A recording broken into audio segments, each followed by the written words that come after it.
Okay guys, welcome back na naman sa aking YouTube channel. No? So pag-uusapan natin yung bagong content ni Nightcross regarding dito sa element spell under sa alchemy. So pag-usapan muna natin ilang bang points gada rarity nito. So simulan natin sa common, which is isa lang ang bigay na spell. Sa uncommon 2, sa rare 3, sa epic 5, sa legend 7, sa mythic is siyam. Sinakton talaga nilang siyam para sa mythic. Umabot siya sa 54 spot. So para sa mga F2P na katulad ko, yan. Rare lang yung kaya ko syempre. So buti na lang medyo swerte tayo sa transfigure. Nakakuha tayo ng 5-5. Kaya wala tayong problema sa pagkuha hanggang 18. Pero kung epic yung makukuha mo, 30 yung makukuha mo dyan. Kasi plus 5 points yung sa epic. Kaya sabi ko nga sa inyo, kapag epic yung gamit, ayan, plus 5 siya. Ayan, plus 5 points kapag nakalink. Okay, ulitin ko guys ha, kapag nakalink. Kaya dapat ang maging transfigure nyo dito is pula at saka dilaw. Tapos kahit masama dito yung isa, halimbawa, ang hirap talagang kunin yung 6 na pula. Dito sumingit, pwede yun guys kasi magka-count na siya.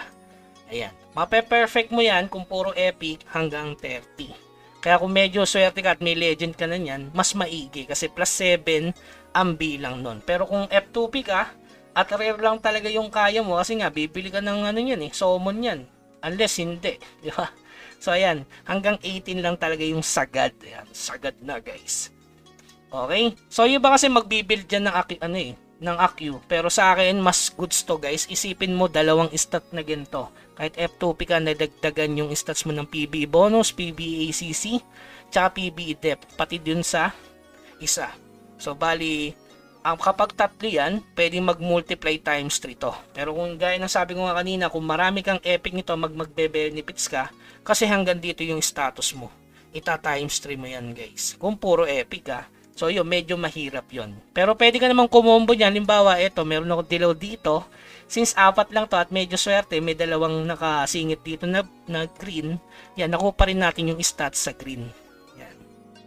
Pero kung legend to guys, pwede yan sa 12. Kasi sa legend is 7-7. So makukuha pa yung PBE, ACC. Pero ang pinakadabis talaga yung 6 na pare-pareho. Kaya tumaas yung presyo ng essence, di ba?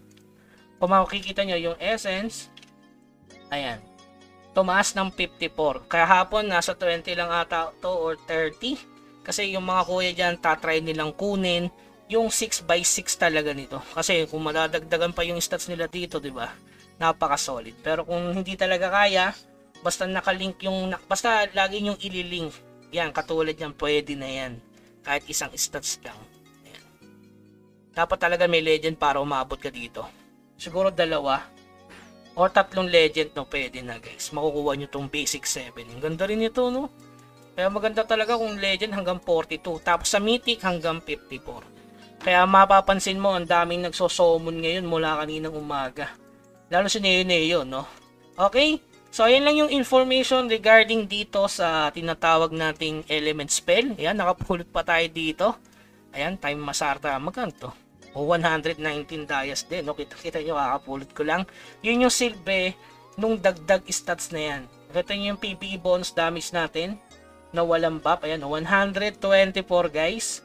Tapos, syempre, yung ating power score, ayan, 202 na. Kahapon, nasa 196 lang to. Dahil nag-summon din tayo ng mount Nandyan yung link sa baba. Okay? So, yun lamang guys. Keep grinding. Huwag kalimutan mag-subscribe sa ating channel. Hanggang sa muli. Paalam.